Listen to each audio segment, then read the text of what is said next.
할렐루야. 할렐루야. 우리 옆에 계신 분들과 한번 인사할까요? 많이 보고 싶었습니다. 이렇게 인사하겠습니다.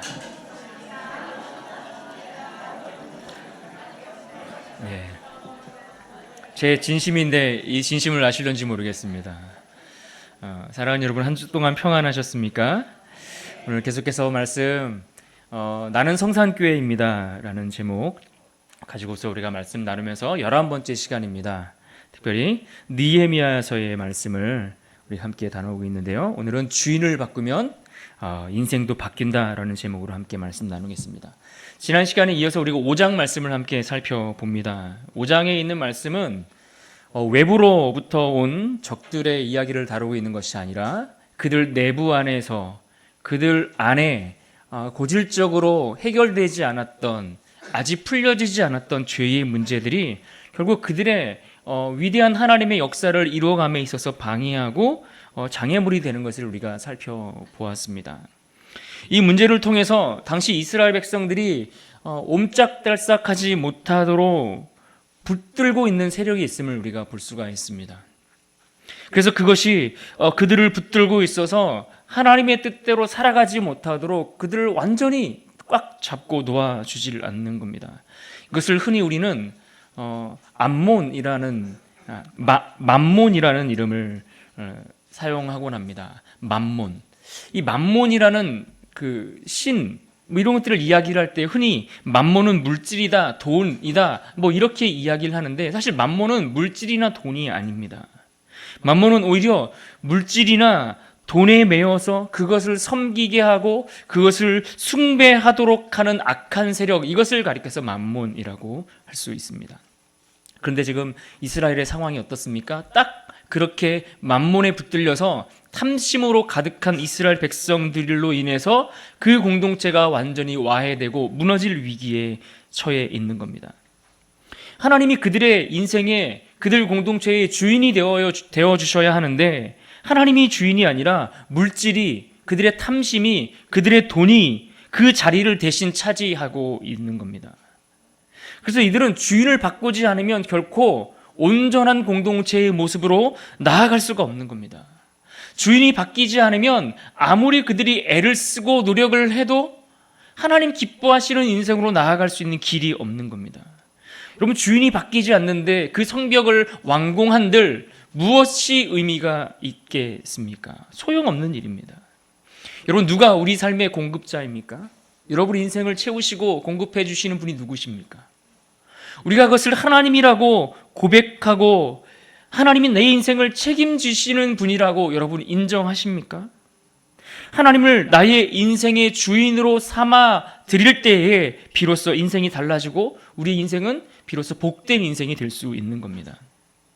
그래야 주님이 우리의 주인이 되셔야 우리의 인생이 복받는 인생의 길로 갈 수 있다는 이야기입니다. 그러나 실제로 우리의 인생은 어떻습니까? 우리는 하나님을 주인으로 삼고 있지 못할 때가 사실은 얼마나 많이 있는지 모릅니다. 여전히 물질에 대한 탐심으로 우리 가득해 있고 그 탐심으로 인한 그것들이 오히려 내 인생의 주인 노릇을 하려고 하고 있습니다. 그렇게 우리가 헛된 것을 쫓아가다 보면 또 그것에 매워서 그것을 섬기다 보면 늘 우리의 인생이 고달픈 겁니다. 늘 우리의 인생의 문제가 해답을 찾지 못하고 헤매고 그 자리를 계속 맴돌게 되어 있는 겁니다. 그래서 중요한 것은 우리가 이 땅을 살면서 하나님 아닌 것들, 그래서 마치 이것이 내 인생의 주인인 것인 양 붙들고 있었던 것, 그러나 결코 내 인생의 주인이 될 수 없는 그것을 내려놓고 하나님을 나의 인생의 주인으로 모셔드리는 것, 여러분 이것이 오늘 우리에게 가장 필요하고 중요한 일입니다. 그렇습니다. 내 인생의 주인이 바뀌어야 사는 겁니다. 내 인생의 주인이 하나님으로 바뀌어야만 우리의 인생이 정말 복되고 행복한 인생으로 살아갈 수 있는 줄 여러분 믿으시기를 바랍니다. 독일의 철학자 니체가 일찍이 이런 말을 했습니다. 서구 사회에 그 하나님의 자리가 사라져가고 하나님이 부재해가는 그 모습을 보면서 어떤 이야기를 했느냐? 앞으로 이 세상은 돈이 하나님의 자리를 대신 차지하게 될 것이다, 이 이야기를 했습니다. 일종의 예언을 한 셈인데 저는 그의 예언이 충분히 적중했다라고 생각합니다. 팀 켈러 목사님은 그의 책에서 인간의 죄악 가운데서 이야기를 하면서 인간의 죄악 가운데 가장 심각한 죄가 무엇이라고 이야기했냐면 바로 탐심이라고 지적을 했습니다. 탐심, 탐욕, 물질에 대한, 권력에 대한, 그 세상에 우리가 얻고자 하는 것들에 대한 가득한 그 욕심들, 그 탐심. 그러면서 첨언하기를 어떤 이야기를 했느냐? 탐심이 가장 심각한 죄인데 이 탐심에 사로잡혀 있는 사람들은 자기 자신이 탐심에 빠져 있다라는 사실을 결코 발견하지 못한다라는 이야기를 했습니다. 그러니까 탐심에 빠져 있는 사람은 다른 사람들은 어떻게 보는지 모르겠지만 내 자신이 탐심에, 탐욕에 빠져 있다는 사실을 결코 깨닫지 못한다라는 이야기를 한 겁니다. 그런데 성경을 보면 우리 예수님도 사실 이 탐심에 관한 이야기를 많이 하셨습니다. 다른 어떤 죄에 대해서보다도 탐심에 관한 죄를 더 많이 자주 강조하셨고 경고하셨던 것을 볼 수가 있습니다. 그렇다면 우리는 이 문제를, 우리에게 있어서 이 문제를 우리는 어떻게 대하고 접근해 나가야겠습니까? 탐심, 탐욕, 이런 주제들, 이런 문제는 나랑 상관없다라고 그냥 그렇게 제쳐둘 문제가 아니라는 이야기입니다. 전혀 나랑 상관없는, 나하고는 너무나 동떨어져 있는 그런 문제로 취급할 것이 아니라 오늘 말씀 속에서 나를 점검하고 과연 이것이 나의 주인이 되고 있는지, 아니면 정말 하나님이 내 인생의 주인이신지를 말씀을 통해 살피고 나를 돌아볼 수 있어야 할 것입니다. 사도 바울도 이 탐심에 대해서 이야기하기를 탐심은 우상 숭배다라고 이야기를 했습니다. 또 예수님은 이 문제에 대해서 가르치시면서 분명한 기준을 가지고서 우리에게 가르쳐 주신 말씀들이 있습니다. 누가복음 12장 15절 말씀입니다. 우리 한 목소리를 같이 한번 읽겠습니다. 시작. 그들에게 이르시되 삼가 모든 탐심을 물리치라. 사람의 생명이 그 소유에 넉넉한 데 있지 아니하니라 하시고. 뭐라고 말씀하셨습니까? 탐심을 물리치라. 그러면서 사람의 생명이 그 소유에 넉넉한 것에 있지 않다. 그러니까 사람의 존재가, 사람의 생명이 재물에, 물질에 달려있지 않다라는 겁니다. 만약 생명이 물질에 달려있다라고 이야기한다면 우리는 많은 것을 가졌을 때의 우리의 존재가 의미가 있고, 우리가 무엇을 갖지 못하면 우리의 존재 자체가 의미 없는 존재가 된다는 이야기입니다. 그러나 예수님은 분명히 말씀하셨습니다. 그것이 아니라는 겁니다. 내가 많이 가졌던, 많이 누리든 내가 그렇지 못하든 이것과 상관없이 하나님의 형상으로 존재하는 우리들은 그 의미 자체가 있다라는 거예요. 우리 존재 자체가. 그것을 말씀하고 있는 겁니다. 인간의 가치는 이처럼 재물에 달려있지 않습니다. 특별히 예수님께서 이 탐심의 문제를 가볍게 여기지 않고 중하게 이 문제를 다루시는 이유가 있습니다. 그것은 바로 인간의 주인이 누구인가를 결정짓는 문제와 맞닿아 있기 때문에 그렇습니다. 누가복음 16장 13절 말씀을 함께 보겠습니다. 누가복음 16장 13절입니다. 함께 읽습니다. 시작. 집 하인이 두 주인을 섬길 수 없나니 혹 이를 미워하고 저를 사랑하거나 혹 이를 중히 여기고 저를 경히 여길 것임이니라. 너희는 하나님과 재물을 겸하여 섬길 수 없느니라. 인간이 두 주인을 섬길 수 없다고 말씀하셨습니다.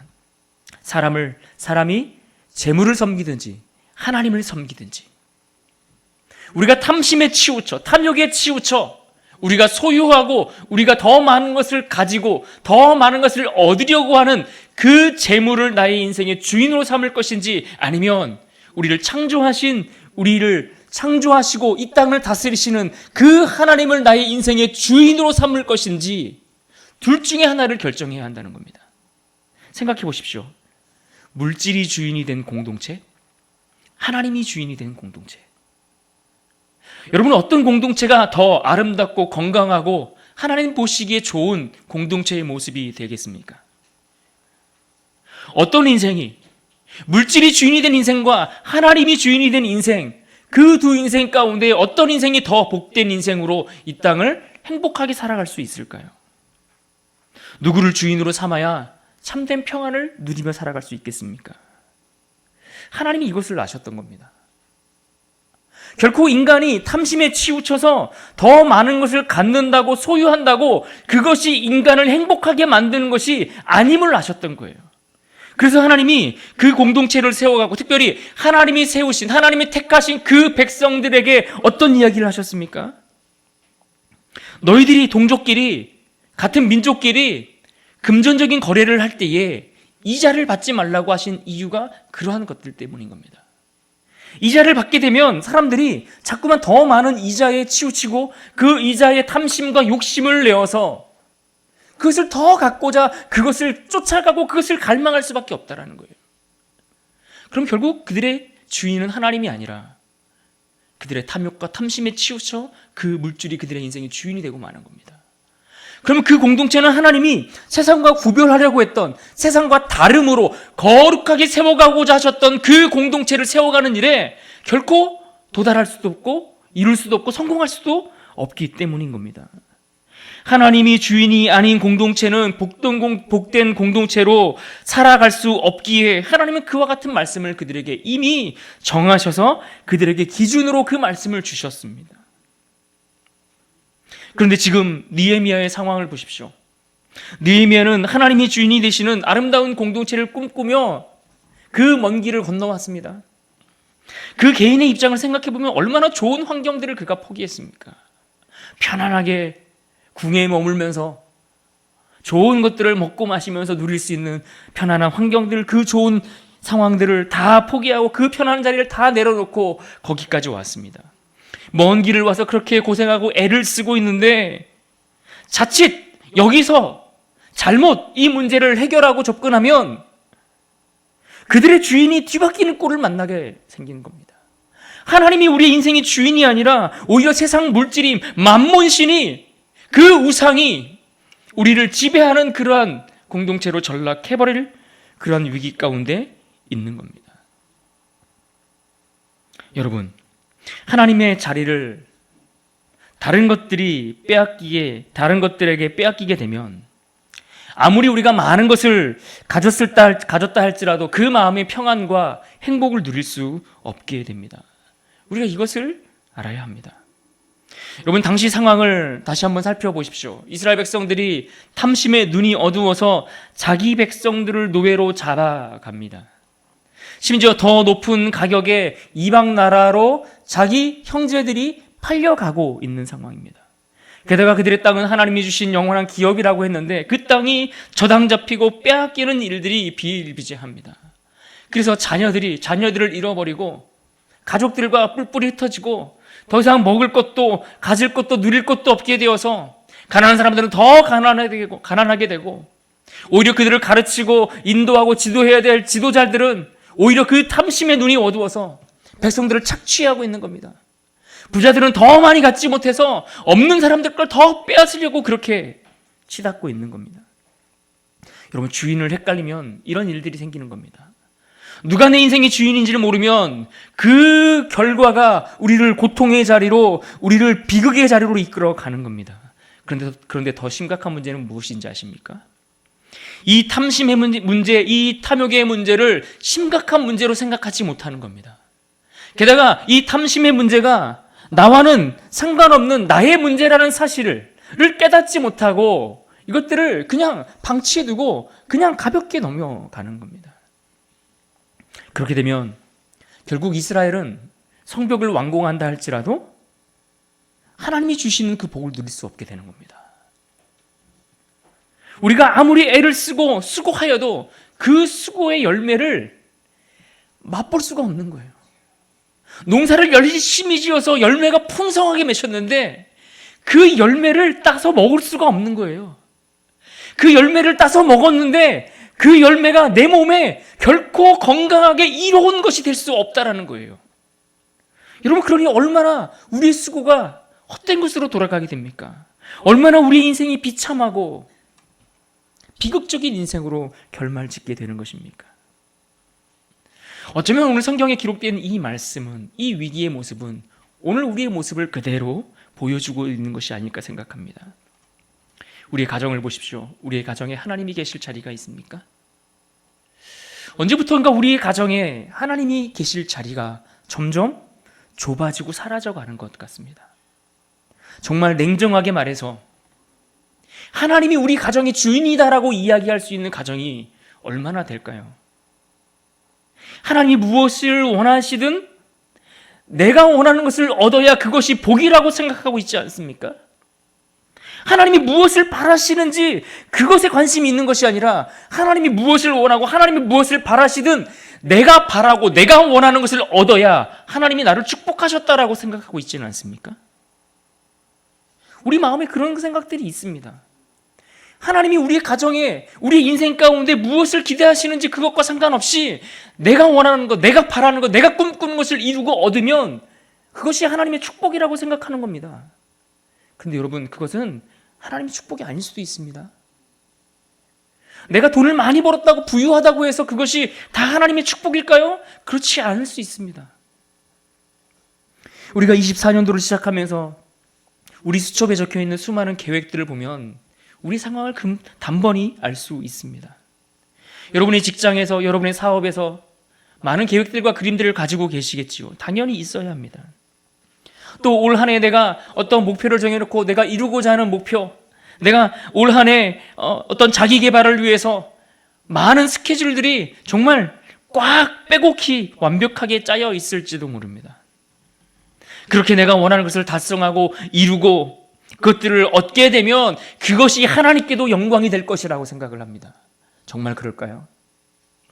내가 원하는 것을 누리면 그것이 하나님께도 기쁨이 되고 하나님이 바라시는 것이다. 이렇게 다 치부할 수 있는 문제일까요? 우리 자녀들의 학업 문제와 취업, 결혼 등등 수많은 문제들에 대한 계획들이 우리에게 세워져 있고, 웰빙과 또 요즘 욜로와 같은 그러한 삶을 누리며 평안한 행복한 그런 노후의 삶을 꿈꾸고 있을지라도 우리의 삶의 기준이 세상의 기준에서 하나님의 기준으로 바뀌지 않으면 우리는 하나님과 아무런 상관없는 그런 인생을 살다가 끝나는 인생으로 마무리될 것입니다. 우리의 주인을 분명하게 정하지 않으면 하나님 없이 성공한 인생으로 끝날 수 있습니다. 그렇게 하나님 없이 살다가 끝나는 인생이 될 수 있다는 겁니다. 하나님 없이 성벽을 완공하면 무엇이 의미 있겠습니까? 하나님과 무관한 일에 위대한 업적을 남기면 그것이 정말 우리를 복된 인생으로 만들어줄까요? 겉으로 보이는 일에 성공하고 눈에 보이는 열매를 얻는 것 필요하고 너무나 중요합니다. 그러나 우리 내면의 중심을 붙잡지 못하고 그 중심을 바르게 세우지 못하면 우리는 결국에는 무너지고 결국에는 넘어지게 되는 겁니다. 요즘 우리가 새벽마다 창세기 말씀을 보고 있습니다. 열심히 힘을 내고 계신가요? 저만 힘내고 있는 거 아니죠? 예, 함께 힘을 내면 좋겠습니다. 근데 우리가 이 창세기 말씀 보면서 노아의 방주 이야기를 들었던 것을 한번 떠올려 보십시오. 전 세계, 전 인류를 뒤덮었던 그 홍수 가운데에도 노아와 그의 가족들이 살아남을 수 있었던 이유가 있었습니다. 그것은 바로 그들이 그 방주 안에 들어갔기 때문입니다. 방주 안에 몸을 담았기 때문에 그 위험과 그 험난한 그 어마어마한 그 무서운 홍수에도 불구하고 그들은 생명을 건질 수 있었습니다. 그래서 제가 이 방주에 대해서 여러분과 말씀을 나누면서 이 방주를 가리키는 단어가 테바라는 히브리어 단어라고 말씀을 드렸습니다. 이 테바라는 단어는 어떤 배를 가리키느냐? 방향키가 없습니다. 그 배에는 어떤 동력, 배를 움직이게 하는 동력의 장치가 있는 배가 아닙니다. 방향키도 없고 동력 장치도 없는 무동력으로 가는 배입니다. 그런데 이 배가 어떻게 방향키도 없고 동력도 없는데 이 배가 갈 수 있을까요? 어떻게 그 비바람이 몰아치고 홍수가 몰려오고 거대한 폭풍이 불어오는데 이 방향키도 없고 동력 장치도 없는 이 배가 안전하게 그 홍수 가운데도 항해를 해 나갈 수 있을까요? 그것은 단 한 가지 이유 때문입니다. 그 배의 선장이 우리 하나님이시기 때문입니다. 우리의 선장 되시는 그 하나님께 나의 인생을 내어 맡겼기에 그 하나님이 그 배를 지켜주시는 겁니다. 여러분, 우리의 인생은 내가 책임지는 인생으로 살아가면 늘 불안하고 늘 염려하고 풍랑이 몰아치고 홍수가 나면 뒤집힐 수 있는 겁니다. 중심이 흔들리고 무너질 수 있습니다. 그러나 하나님이 우리 인생의 선장이 되시고 주인이 되시면, 내 인생을 하나님께 그렇게 맡겨드리면 하나님께서 나를 안전하게 그 목적지까지 인도해 가시고 이끌어 가시는 것입니다. 그래서 하나님을 인생의 주인으로 삼아야만 그 인생이 바뀌고 달라지는 겁니다. 여러분, 그렇지 않으면 우리가 많이 가져도 허기지는 겁니다. 많이 먹어도 배고픈 것과 똑같은 거예요. 여러분, 우리가 많이 채우면 그 많이 채운 것이 나에게 유익이 되고 복이 돼야 되는데, 여러분, 하나님 없이 내가 채우고 얻고 소유하게 되면 그 채운 것들이 내가 알지 못하는 일들로 다시 새어 나가는 겁니다. 여러분, 그런 일들 경험해 보시잖아요.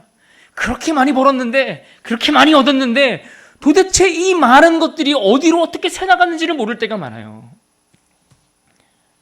여러분, 내 힘으로 지킬 수 있는 것이 아니라는 겁니다.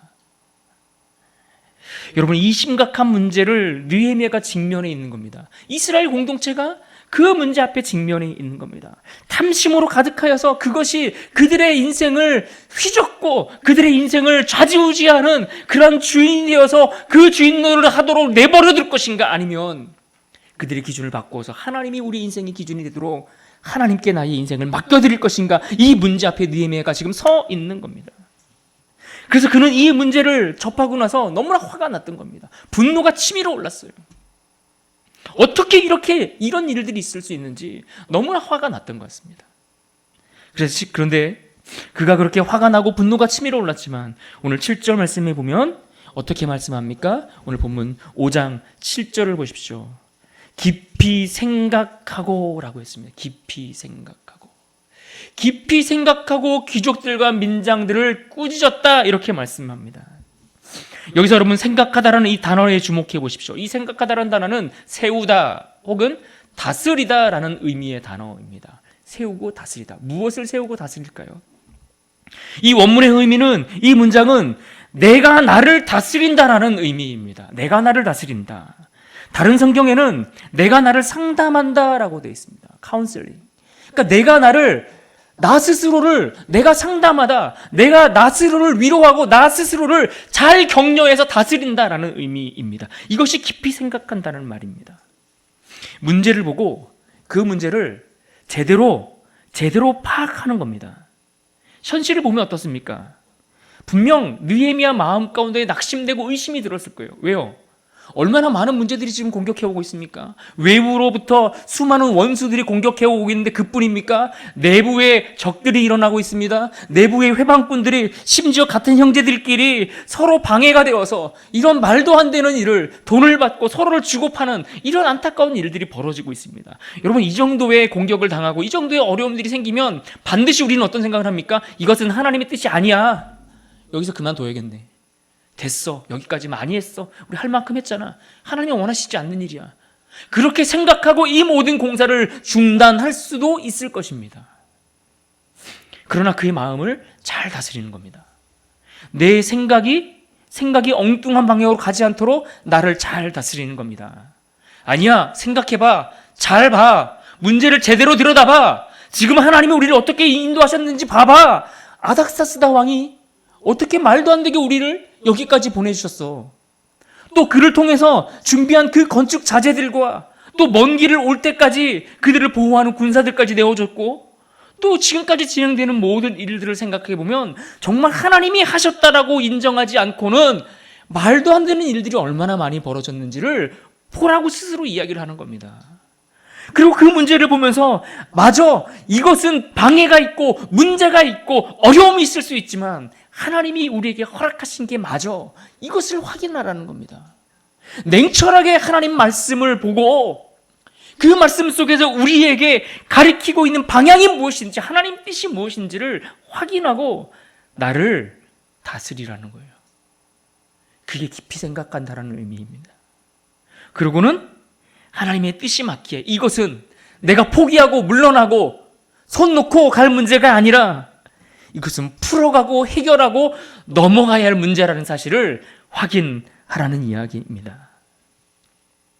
하나님께서 하신 일들을 보면서 낙심할 일이 아니라 새롭게 이 문제를 돌파할 수 있는 길들을 모색해 가라는 이야기입니다.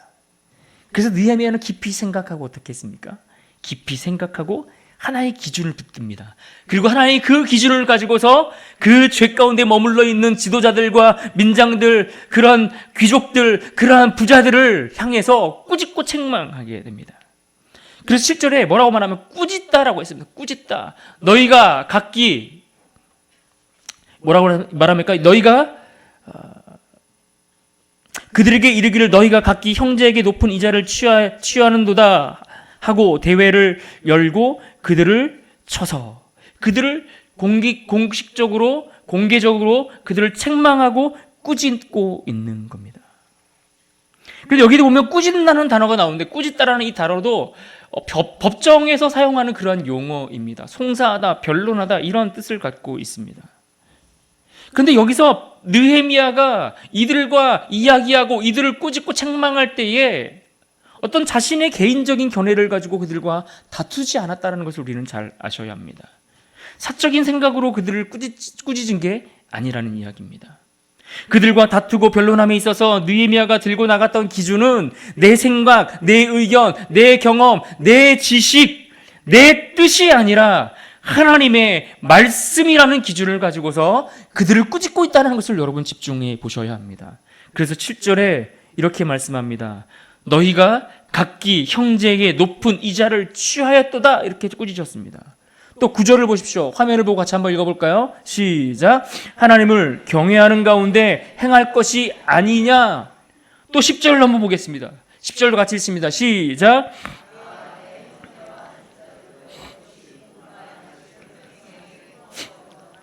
우리가 그 이자 받기를 그치자. 지금 이들을 향해서 꾸짖고 책망하고 이렇게 하자라고 권면하는 그의 책망과 꾸지람과 그의 주장은 느헤미야 자신의 견해를 가지고서 이야기한 내용이 아니라는 이야기입니다. 그의 생각을 주장한 것이 아니고 그의 의견을 밝힌 것이 아니라 하나님이 말씀하신 정하신 그 기준을 토대로 말씀에 율법에 기록된 그것들을 근거하여 너희가 무엇을 잘못하였는지 어떻게 거기서 돌이켜야 하는지 구체적으로 그들을 책망하고 꾸짖고 있는 겁니다. 사랑하는 여러분, 말씀은 언제나 우리에게 절대적인 기준이 되는 것을 믿으시기 바랍니다. 하나님의 말씀은 내 경험보다 앞서는 겁니다. 하나님의 말씀은 내 지식보다 어떤 나의 가치나 내가 만족해하는 그 무엇보다 더 우선되고 더 앞서고 더 기준이 되는 것은 하나님의 말씀입니다. 그래서 말씀 앞에 나를 점검하고 살피는 것이 필요한 겁니다. 여러분, 오늘 말씀 속에서도 느헤미야의 이 말을 듣고 이 말씀의 기준을 가지고 그들을 책망할 때에 이스라엘의 지도자들과 부자들이 그 말씀 앞에 어떻게 반응했는지를 여러분 보십시오. 어떻게 합니까? 순종했습니다.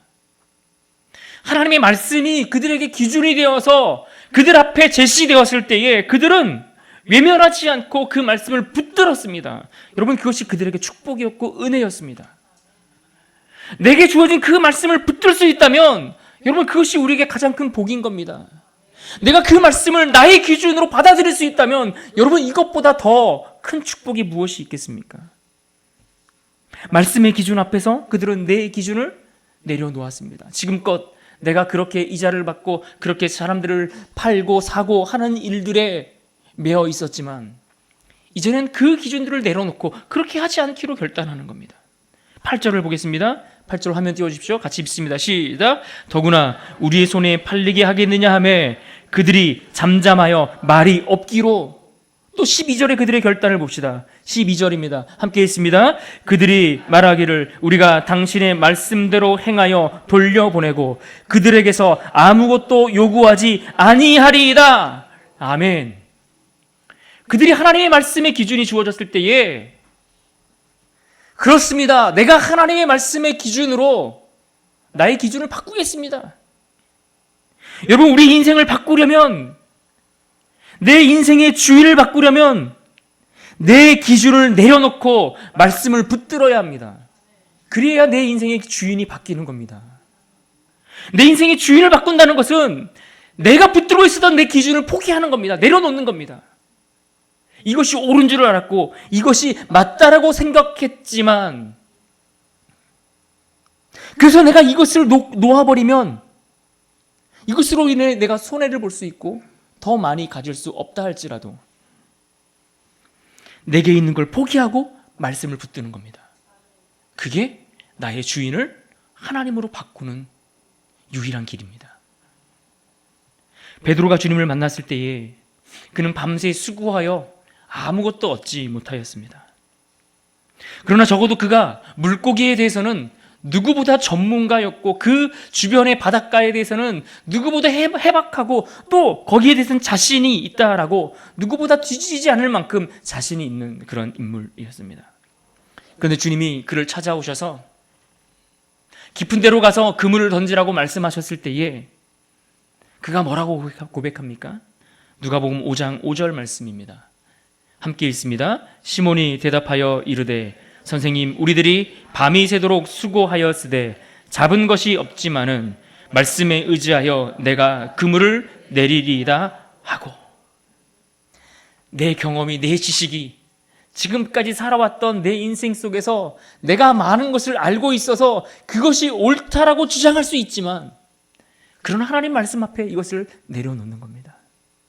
내 기준을 내려놓고 말씀을 붙들 때에 그때 어떤 일이 벌어집니까? 그물 안에 물고기가 많아서 찢어지는 그러한 은혜의 놀라운 역사가 일어나고 임하게 되는 것입니다.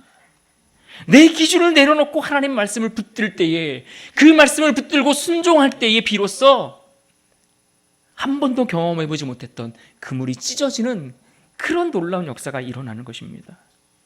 어떻게 이런 일이 가능할까요? 내가 책임지는 인생으로 살아가면 내 인생은 내 힘만큼만 그 인생이 책임져지는 겁니다. 그러나 하나님이 내 인생을 책임져 주시면 내 인생은 누구만큼? 하나님만큼 책임져지는 그런 인생으로 살아갈 수 있게 되는 겁니다. 여러분, 이스라엘 백성들이 잠시 탐심의 눈이 어두워 그 죄 가운데 행하였지만 오늘 느헤미야를 통해 하나님의 말씀과 그 기준이 그들에게 선포될 때에 그들은 그 말씀의 기준을 붙들므로 하나님을 그들의 인생의 주인으로 다시 붙들었습니다. 오늘 우리에게 이와 같은 은혜가 있기를 바랍니다. 오늘 우리에게도 다시 주님을 나의 인생의 주인으로 붙들고 고백할 수 있는 믿음이 우리에게 있기를 주의 이름으로 축원합니다. 근데 여러분, 이때 느헤미야가 그들이 하나님의 말씀으로 주인으로 삼겠다라고 고백할 때에 한 번 더 그들에게 강력한 결단을 촉구하는 것을 봅니다. 우리 11절 말씀인데 한 번 더 읽겠습니다. 11절입니다. 시작. 그런즉 너희는 그들에게